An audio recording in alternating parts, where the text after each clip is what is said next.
on the Super Morning Show. And this conversation really is it's not about the government. It's about us. It's about us. How do we ensure that we survive 2024? Government is supposed to provide public goods. That's their job. But if they can't afford it, then we will have to provide them. And we definitely can't afford it. So you see, what we need to do is ensure that our input goes into this budget that's about to be read, so that we don't end up overburdened in 2024. That's how to survive. All right. So our conversation today is spawned from a report. This is a report that ISE produces every year for the past 32 years. Okay, and it is the State of the Ghanaian Economy Report. It's very interesting, lots of details in there. For example, it tells us that according to the 2023 budget, okay, our expenditure, total expenditure was about 190 billion, 912 million Ghana cedis. Okay, now out of that, 37.1% was interest to domestic revenue. That's how much of our domestic revenue we spent on interest payments, 37.1%. We spent 32.2% of our domestic revenue on compensation.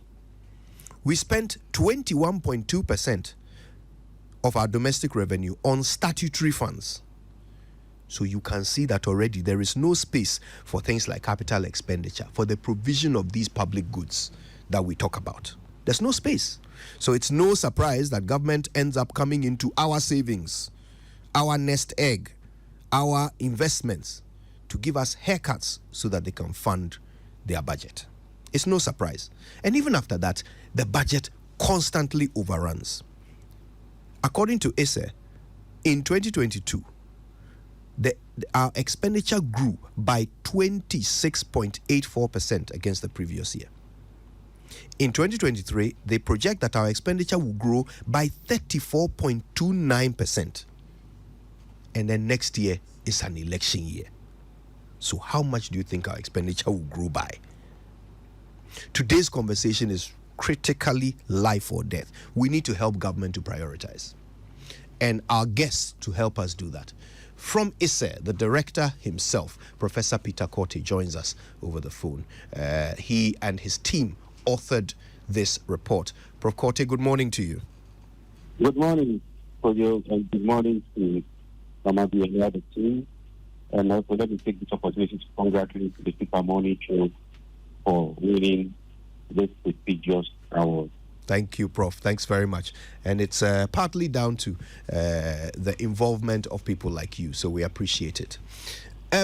In the studio, we're very happy to have someone who is no stranger to our show.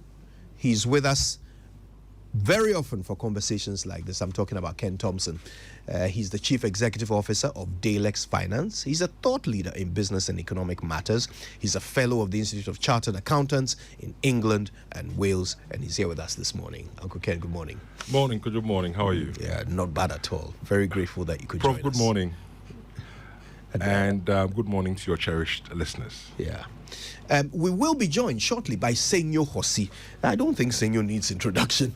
Senyo, of course, more importantly, was a member of the committee that negotiated with government on these haircuts when on the domestic debt exchange program when they were engaged last year. He joins us here in the studio because, of course, part of that negotiation had to do with government expenditure and which areas they were to cut. Senyo is here with us now. It's great to see you, Senyo. Good morning. Good morning.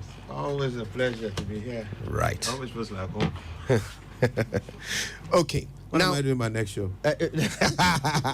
I'll tell you when this one is done. Now, there's one question on my mind that I quickly want to get answers from all of you on before we delve into the detail. The budget will be read next week, Thursday. I'm wondering how many of you have been consulted. Prof. Quartey, have you and ISE been consulted on anything to do with the budget to be read next week?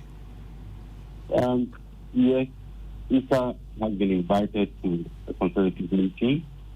It is being postponed twice, so we are waiting for the new date. Oh, it's been postponed. The meeting has been postponed twice. Exactly. Yeah. So you haven't yet been consulted? Not yet. Okay, all right. What about you, Senyo? No, not officially. Okay, all right. Uncle Ken? Nobody has spoken to me yet. Okay, then that's why this conversation is important, because this one they will hear. so let's get started. And Prof, if you don't mind, I'd love to start with you. This is a report that you authored, and the numbers are quite clear. We are overspending every year by increasing margins, and we are about to get into an election year, and not just any election year. It's a break the eight election year for this government, which means they will be aiming to please a lot of people. Please help us understand how ISA came to the conclusion that our focus must be on cutting expenditure, even over raising revenue. All right. Thank you. So, basically, the issue has to do with revenue expenditure. But we realize that the growth in revenue doesn't match how much we're able to spend. In other words, we spend more. The growth in expenditure affects the growth in revenue. So, for instance, in 2021, the revenue grew by 11.98% if you compare to the outstanding. Then in 2022 by 26.84%. In 2023, projected to grow at 34.29%. You know, given all the difficulties we are facing, if we are projecting to spend, grow our expenditure by 34.29%, then it is a source of worry, given that our revenue targets have grown, but we are not meeting the target. There is a deviation of about 8.4%. So that is a source of worry, and we thought we should take a critical look at expenditure. Yes, government is doing a lot to revive or enhance expenditure or revenue mobilization. We've seen a lot of stabilization and many other, to grow revenue, which we are seeing some results. But on the expenditure side, I don't think all the cuts that were proposed in the previous year's budget, as well as this budget, has yielded much outcome. So we need to interrogate this. And a quick look at the major tickets for 2023, you will find that compensation will take 23.8% of our expenditure. Then interest payment is projected to take 27.5%. Then followed by statutory funds and capital expenditure. So these are the major ticket areas that we will be dealing with if we want to cut expenditure. Now, the issue is not to eliminate or take out very important expenditure lines, because we need to spend in order to generate income or revenue. What the problem is that we haven't ensured value for money audit. We haven't ensured value for money in some areas of our expenditure, and that is for us where we need to drill down. So, in terms of compensation, wages and salaries, every year there are attempts to chase good names out of our payroll. They have been very elusive, because if we have not been able to do that over the past number of years, that makes a difficult area. But we have focused our attention on wages and salaries, trying to weed out both names. When it comes to interest payments, what are we doing to reduce our interest payments? If we raise more revenue, if we get concessional loans, if we borrow to invest rather to consume, I believe we will be able to address the issues of borrowing from the capital market and also paying higher interest rates. When it comes to the rest, statutory funds and capital expenditure, I think we need forensic audit.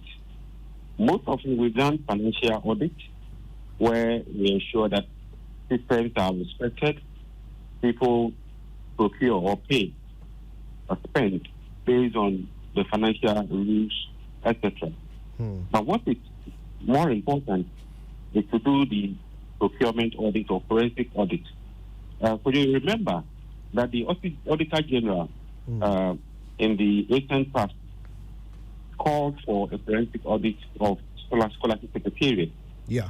It was striking for us to note that even ministers and MPs were enjoying scholarships. You know, there were a lot of issues with the way the funds were administered. I think those are the sort of things we have to do in order to reduce our expenditure. So far, we haven't done much when it comes to procurement of the forensic audit. And there's a lot of waste, a lot of corruption in this area where public servants and many others are procuring items, sometimes multiples of the original price. And that is a source of worry. So we can continue raising all the revenue that we can.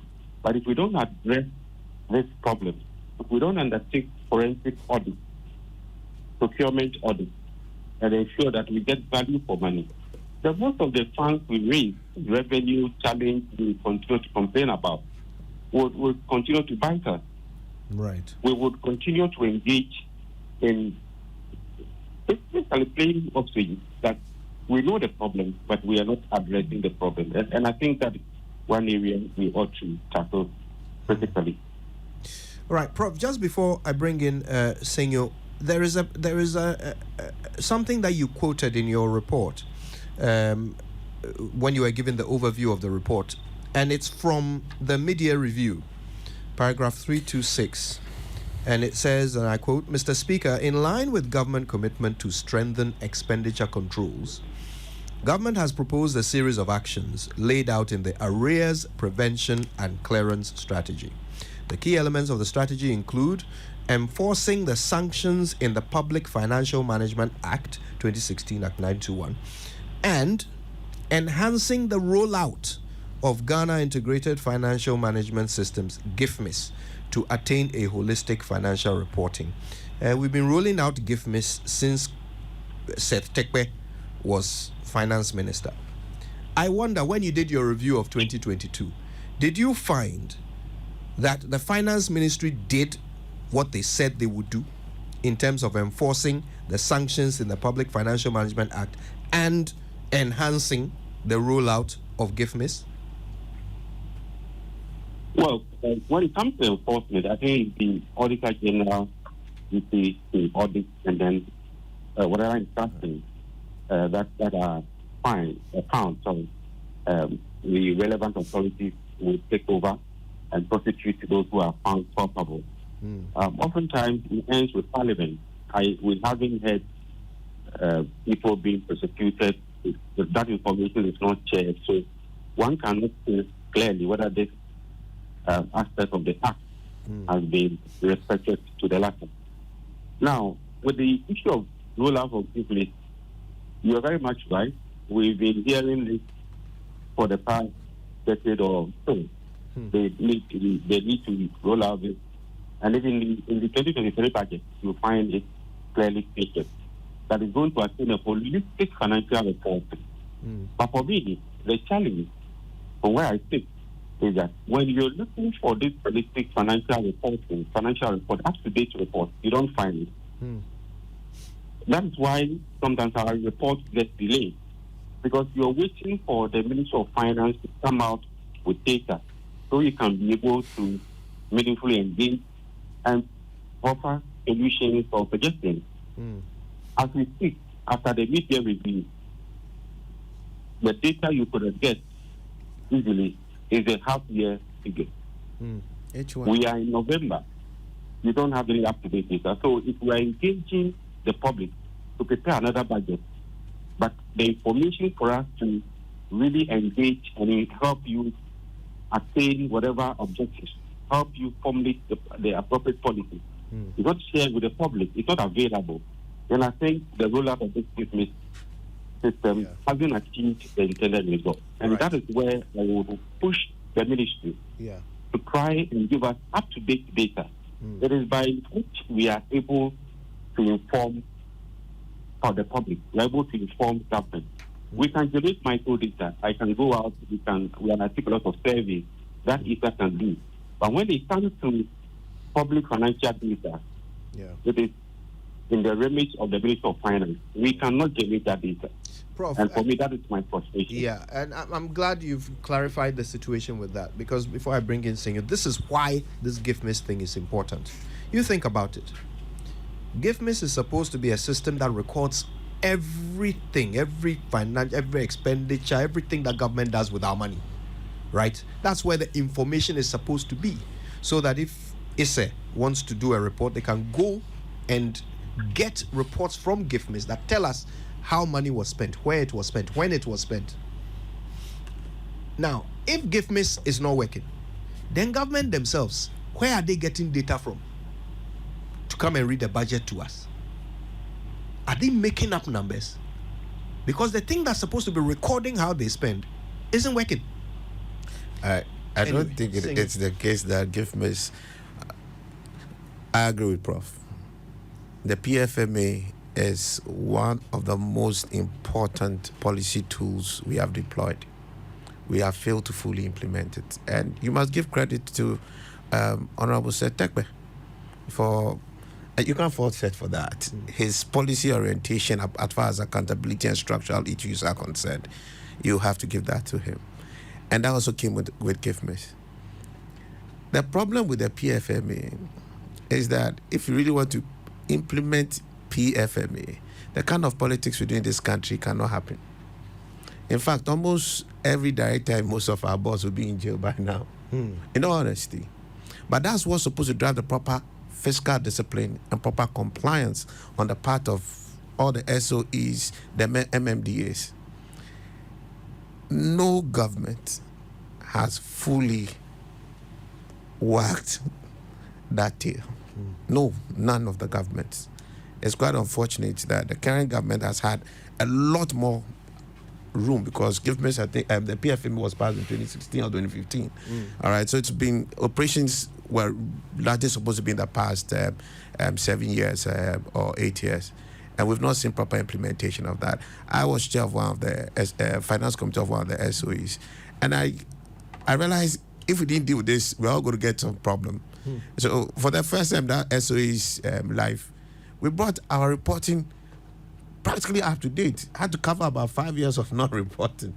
All right, but that sense of responsibility is also required from the players. But it fails because there's practically no accountability, even though it is empowered by the PFMA. You have the GIFMIS and you have transactions that's supposed to be recorded in the GIFMIS. You can do something in an MMDA, and then there's something, is it wiring or something that they call it? Yeah, you wire it, and then environment. The next minute, you'll be sitting down thinking you're running an MMDA, but somebody else in the Ministry of Finance is running it for you. So there's very little accountability, and we also lack IT audits to make sure there's total process compliance, to make these systems have the full effect and actually keep us in a more fiscal disciplined environment. So when government issues a report, where did they get their numbers from? No, the numbers are, the numbers don't exist. The numbers exist. The only thing that there are constant breaches of it. You don't also have data coming very real time, which is what Prof is saying. There are two reasons. One is politics. Governments find data in our part of our world as gold, and they are only tool to manipulate their environment. But they don't rather realize that making data available gives them opportunity to tap into the general intellectual resource that an environment would have. So if it's something getting data from the GRA to even help advise them, it's a problem. Even committees that are set up by the state to go and take data from another state institution, people are hiding the data. So it is important that we have openness, and the IMF has helped deal with some of those things you have in the Bank of Ghana. Previously, it was quite an opaque environment, but we definitely need to have a lot more visibility and openness so that there can be proper accountability. Right. Where there's darkness, there's Let me hold Yes, my mouth. we know what you mean. All right, we're talking with Professor Peter Quartey, Senyo Hosi, and Ken Thompson. We're talking about how government can cut expenditure. Let's get to that, Senyo. And I'm glad you're here because you and your team did some work on this. You advised government when they said we are coming to take some of your investments, some of your nest egg, because we have to fund our government expenditure. You said, here are places where you can cut costs. And I think you had about 17. Was it 17? Maybe thereabouts. Yes. Talk to us about them. Just broadly walk us through where you advised government to cut costs and whether So there's I'll look at evidence I'll they've take done the this. expenditure bit. That's 1, 2, 3, 4, 5, 6. There are 6 key That's expenditure recommendations. The rest were revenue recommendations. So And I let's agree stick to again the with my expenditure. lecture, Prof, that is we have more of an expenditure problem than a revenue problem. yeah. The first thing was to look at the energy sector shortfall budget. And they had budgeted something quite high, about 23.6 billion. As we sit looking at H1, that means up to June. Unfortunately, we don't have data. We should be having data by now up to Q3. All right. Unfortunately, we just have to Q2. If we look at that, government is on course to save about 12.4 billion. That's if they continue with the same kind of culture. Then you take the next one, which was subsidies on premix. We had recommended government initiate steps to actually save about 150 million. If government continues its conduct as seen in the first half, government will be saving 19.5 million, not billion. You said they could save 150. and if The they policies go they've on implemented so far, if they continue the trajectory, then they are likely going to save about 19.5 195 million, sorry. So they're actually beating our estimates. Oh, 195 million. Yes. Okay. The first one today, they are looking like they're beating our estimate as well. So I think we are having government listen on that particular part. But the very key part, which is our capital expenditure, we've seen it go totally haywire. We had recommended they actually keep the same levels in 2022. And that would have led to about a 10.7 billion savings. Looking at the trajectory today, if we are just projecting the same prorated structure, we are going to have government overspend by 6.7 billion. All right. So all the gains made have been thrown somewhere else. Then you have the transfers to statutory funds, and we had recommended they actually cap some parts of it, and that should actually lead to about a 7 billion savings. What we see right now is about a 3.1 billion savings because they've really cut back, and we're just doubling up to H1. Doubling H1. That's all we are doing because we're just assuming the same kind of conduct would recur. And we asked that government take some steps to resize MMDAs, and that was going to really affect compensation budget. There's been zero there. There's actually an overspend by a projected overspend by 100 million. Then the last one was the SHS. How much were you expecting them to save by restructuring the MMDAs? We expected them to save about 6.5 billion. Okay. 6.5 billion. You should remember a lot of SOEs were created, and very unproductively. And we had also seen the workforce increase and not really having commensurate productivity from the public sector as well. So we expected some freezes, which I think the IMF tried to bring in, and also holding a part of the compensation budget to help address that. And we're looking at 6.5 billion savings. That was the work we had done. But instead they will spend exactly by 100 million. Okay. Some may argue that inflation has taken a toll on the budget, and for which reason incomes and all that must get much closer to real. But who is responsible for the outcome that we have? Government and its workforce cannot extricate themselves from that. Then the last one was the free SHS, which we were hoping to see that government will change the policy to an opt-in other than an opt-out, an opt-in option. So you apply to be part of free SHS. Parents who can pay should be made to pay. that we thought could save the country about $1 billion.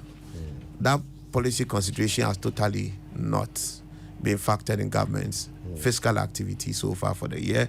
Neither do we see that happening in the coming year. But the biggest bit in the pie is really our capital expenditure. Okay, thank you for that. Uncle Ken, this is not a new conversation, is it? When did we start talking about government cutting expenditure?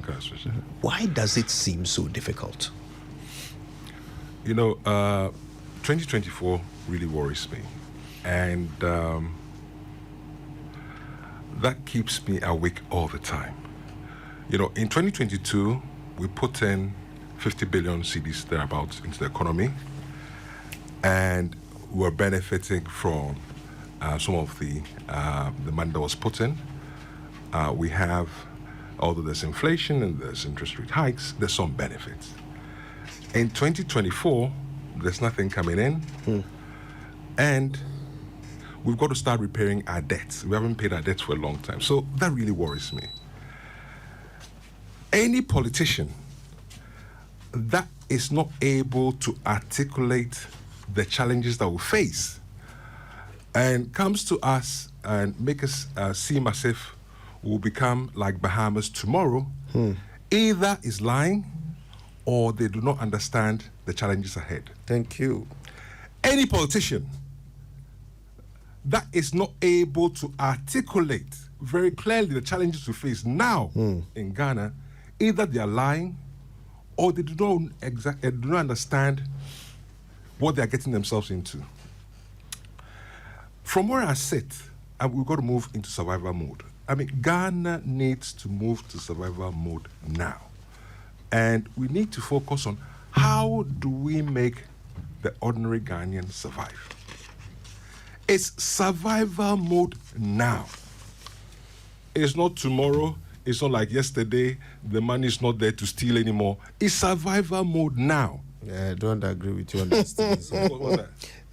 They will always find a way. Those who want to steal will always find a way. That's a throwaway comment. Ignore that. Yeah, it's okay. I don't understand what you're saying.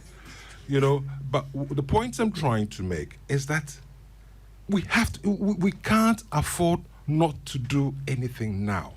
And let's focus on supporting, in this survival mode, the ordinary Ghanaian. Health, education, security, food, survival mode. Ghanaians, wake up. Survival mode, health, basic health care. Let's make sure we have basic health care. I was struggling to work out, somebody said, when I said basic health care, somebody said, okay, then lifestyle diseases should be, if you're rich enough and you eat too many crabs and you end up with gout, really you should do the private sector. But, these days, these diseases cross over. But let's focus on basic health care. Education. We cannot afford this boarding school system. It will kill us. It's killing us. Go to any school. We treat our children, I don't want to use the word on radio. It's pathetic. We can't afford it. We can't. I went to my old school. I'm in tears. I'm saying, but how can you put your child through this? So you're saying that we should scrap the boarding school system? Scrap the boarding school system. It makes no sense. It makes no sense. If you want your child to go to the Saddle or Chimota, have a system where you pay for the hostel fees. In any case, education in a form that allows people to live at home and get support from home, sometimes yields the best results. And if you go to countries with good educational systems, the people that go to boarding school pay through their nose. Yeah. And the rest go to public schools, which are community-based. What is wrong with us? Health, education, security. Security is important. Security is important because we're aware of things that are happening outside our borders, and we don't want an overspill to disrupt the little peace that we have. And let's not take that for granted. Food. I mean, food inflation in Ghana now is over nearly 50%. I think it's probably more. And that means that nearly every 12, 13, 16 months or so, prices double. There are Ghanaians that are going to bed hungry as we speak every day. This is survival. And if our politicians don't understand it, we've got to make them understand. This is survival. As to the list of expenditure to cast, look, the list is so long, I don't want to go there. But focus on getting us to survive. Focus on getting ordinary Ghanaians to survive. Focus on not lying to us. Focus on showing us that you understand the issues. And give the private sector room to work. I mean, as a private sector, there are so many obstacles, and we lack inspiration. You want to do business in Ghana, you give up. What is wrong with us? But this is survival. Anybody who speaks to you, tell me, we are in survival mode. We're in survival mode. We're talking with Professor Peter Quartey, Senyo Hosi, and Ken Thompson. We're just trying to figure out how government can cut expenditure. That's it. That's what we're trying to figure out. It shouldn't be complicated, but my God, in Ghana, Professor Quartey, now, looking through the report, I noticed, of course, you've already talked about these, the growth of our expenditure over the past 3 years. And you can see that it's been quite massive, big leaps and bounds, an extra 10% growth at least every year. Based on that, how do you project our expenditure will grow in an election year? Are we looking at almost 50%, perhaps? Well, we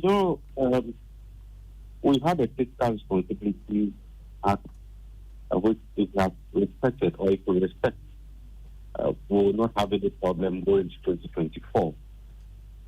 Otherwise, we are likely to have the same problem. We have a system where it's like the winner takes all. And instead in local parliament, nobody holds a stick and allow a dog to bite him or her. So once you are in government and there's election, and the people usually vote based on how much of the national state they have benefited. You've seen the slogan, no road, no vote, no electricity, no vote. So if you and I were in government faced with such a situation without system that works, then you would spend to win the election and then claim the next after the election. And we have seen this happening. This is what we term the political business cycle, where every election year we spend beyond reasonable limit and then come back to it. So to answer your question, if our system, we don't strengthen our system, we don't enforce the fiscal responsibility law, then we are likely to witness an escalation or increase in government spending. Mind you, some argue that because we are in an IMF program, we are likely to spend within limits. But we have witnessed what happened in 2016. We were under an IMF program, and we saw the figures in 2017. So it looks like the IMF is not the panacea to our problems of our spending. So what is, in your opinion? So we need to set limits that this is the budget, this is the deficit we're going to run, and respect that in some countries, government cannot even undertake new projects 6 months to election. There are rules, and people respect rules. If we leave it to discretion, that is where we'll find the problems. Prof, what are you expecting to hear next week in the budget? What would please you? What sort of numbers would please you in terms of our expenditure if you were to hear them next week? What would please me is not just the numbers. Yes, I expect that there will be no additional or increases in taxes, because already businesses are complaining, and that is going to hurt production, that is going to hurt employment and livelihood. So I don't expect new or increases in taxes. Rather, systems that will ensure that we enhance tax efficiency. Rather, systems and rules and activities that will ensure that our expenditure lines obtain value for money. We talk of wages and salaries, compensation, and we done payroll, audit, etc. But what we have failed to do is to match wages to productivity. In basic economics, we say your wage rate to be equal to your marginal productivity. We tried that in single fine, but I don't think we are following that quickly. So we pay people wages, people go on demonstration, workers go on demonstration, and we grant wage increases without linking to productivity. How many of our public service, community, departments, agencies undertake performance? We have SOE with CEOs taking salaries above what one can imagine, but they are making loss. I think we need to streamline some of this. I like what Tiga and what is his name? He's not announced the name. Tiga is doing quite well in there, but I think we need to encourage what they are doing so that we make SOEs more efficient. I believe the numbers. If we do that, we do our value for money audit and ensure that whatever we spend is value for money. Forensic audit, and regularly do that, so that will put people in check. Look at some of the rules and regulations and systems I want to see in the budget. I don't want to see increases in taxes. I don't think that will help the economy. Right. Prof, I want to say a big thank you to you. I know that you have to rush to a meeting, so we appreciate your time with us this morning. Thank you very much. And greetings to your panelists, my good friend Senyo and Mr. Thompson. Indeed. And your good friend. Thank you so much. And that is Professor Peter Quartey, Director of the Institute of Statistical, Social and Economic Research. They are the authors of the State of the Ghanaian Economy report, which is what has spawned our conversation. All right, let's stick with the election year, and let's rope in the IMF. What role can they play in perhaps keeping these expenditure numbers down in an election year? I'll start with you, Senyo. The IMF is in a pole position to influence, and not just that, as well as the World Bank at this time, to influence the trajectory of our fiscal and monetary policy. I mean, they are more on the monetary policy side, but still has fiscal implications. But so they have the influence. When you need money from your bank and you really need it that bad, you listen to them how they want you to run your business. It's just like every child and a parent. When you can't afford it yourself, anything your parents say, you have to follow so you can get your thing. So they're in a position to do it. The only challenge is that, they've always had an identity crisis and had also a PR crisis in the developing world. They've had challenges with their own modus operandi, but there's always some sense of suspicion. That's what they like the whole concept of homegrown solutions. So you it's like you choose your own pill and decide how you want to die. They'll be quietly advising you on the side. You remember homegrown from Setekbe's time? Yes. But that really is the answer. It's not the IMF. It's what fiscal decisions you wish to make as an economy and as a government. And it requires a certain level of discipline where you rise above your parochial interests and look into the future and think about the generations after your time. So I congratulate Dr. Bawumia, very good friend, my neighbor. But this is not the time for him to think and talk, break the eight. He should be talking about the sustainability of our country and the legacy that we can set right for the generations after him. We have to start taking those decisions, and they are hard decisions. Those decisions must be taken now. We can't take them in 2025. We can't lie the public, hoping that we get vote for 2025. This is why I also call on President Mahama, a fair friend, good friend, great fine gentleman, no doubt, pole position. We can't have political rhetorics again as our conversation. We can't. We can't have it. We have to have an honest conversation about that future. 2025 is going to be difficult. Any government will find it difficult. The tolerance for the current government will not exist. The tolerance for the pain will be hard, so you need to be able to communicate right.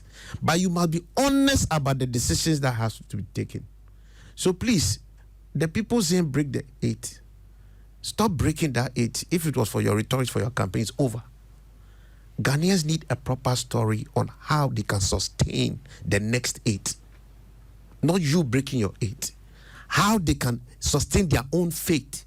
How they can sustain their next 8 years. That is the problem Ghanaians have to deal with. It needs fiscal discipline. Look at this overexpenditure on capital. That's a sign of break the 8. How are you seeing this overspend in our capital expenditure reflect on the ground in our economy? We have spent more on agriculture. We have spent more on roads. And yes, so we can't see the transformative feature in these subsectors. So it goes back to what Prof was saying, and I argue this every time. Spending is required. But it's not just in the numbers that I sit down as an economist and then an analyst and look at. It's in the productivity of that spend. The efficiency of that spend. We are very inefficient about our spend. That's why you see an asphalt thrown on your street, and after 6 months, you see the whole thing wobbling. But the contractor has chopped the money and he's gone. Yeah. And he's not chopped it alone, he's chopped it with all the all the staff of the ministry. Look, you see, and then nobody goes after anybody. So where is the accountability? Yeah. So for me, IMF has an influence, but that's not where our problem is. It's in the decisions that our leaders would want to make. We don't need people who want to be president. We want people who want to drive sustainability and hope for our children and children's children. This is a time for true leadership, even if it means not breaking your 8, losing an election, not making anybody happy. Just be honest, because we are at some form of a precipice. For our last minute, I give that to you, Uncle Ken. For as sure as night follows day, in an election year, our politicians will find some money to spend. But Ghanaians, don't be fooled. Things are going to be tough. Do not be fooled. The budget, I don't expect a sense of urgency. And we've never had a sense of urgency in the last 20 years since we've been around in Ghana. We're not going to have one. I don't see a budget where we're going to be celebrating wins, either small or big. I don't see a budget which is going to take an axe to the expenditure. I expect a budget would make us feel like I keep saying, every time they read the budget, you think Ghana is going to be, it's going to be like America tomorrow. But Ghanaians, don't be fooled.